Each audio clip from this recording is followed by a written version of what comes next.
Update muna tayo kay Tatay Digong sa ICC. Aba, tuwang-tuwa siya nang mabalitaan yung nangyari sa Asian na kung saan siya yung pinakita sa malaking LED screen. Ako si Junior mukhang napahiya dyan. O ito, panoorin po natin ang interview po sa apo niya dyan sa Netherlands. Ito, panoorin ang video. And how's the visit today for the DRU? Nagstorya lang mi.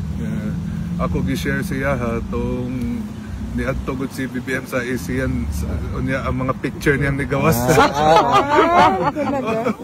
Masaya pa lang inyong usapan. Katawan. Tama yun sir, dapat lagi mong pinasasaya siya araw-araw.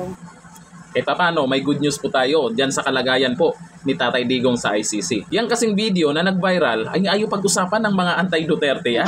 Paano nila ipagtanggol si Junior na habang nasa stage, si Tatay Digong yung pinakita? Diba? Mukhang insulto sa ating Pangulo yun. Ngayon, iba talaga pag yung pamamaraan mo bilang leader ay tumatak sa taong bayan. Hindi lang sa Pilipinas pati sa mga OFW at mga leader sa ibang bansa. Hindi makakalimutan ang pamamaraan ni Tatay Digong. Hindi marunong makipagplastikan. Si Tatay Digong paggalit, nako, kabahan na kayo. Paggalit siya sa taong yon dahil sa ginawa na hindi maganda, lagot talaga kayo.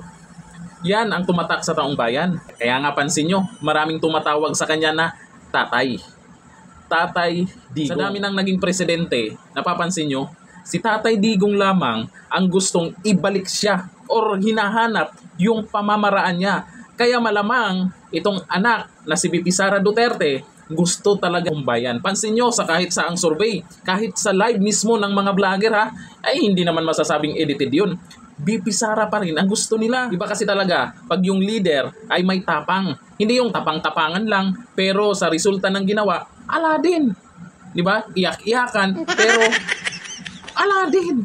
Diba? O ayon po dito kay Marialo Bola Grace para ipamukha kay BBM na hindi siya gusto ng mga taga-Asian leader. Ewan ko lang kung yun po yung naging dahilan. Okay sana kung bago pa lang ang ating Pangulo ngayon. Bago pa lang pinalitan si dating Pangulong Duterte.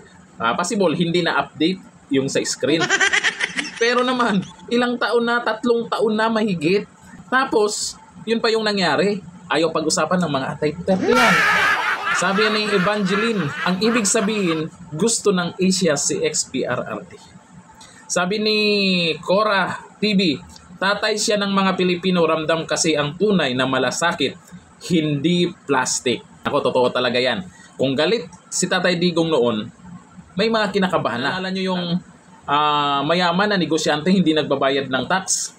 Nagalit si dating Pangulong Duterte at may banta pa siya kung hindi magbabayad ng tax. O ang nangyari, nagbayad. Ngayon, ewan ko lang kung may sa bagay, iba-iba naman ang pamamaraan ng mga leaders. Ang tanong, yung pamamaraan ba ngayon ni Junior ay may magandang resulta ba? Yung mga sinasabi niya nung SONA, anyari ngayon. Yung pinagyayabang niya nung SONA, anyari ngayon.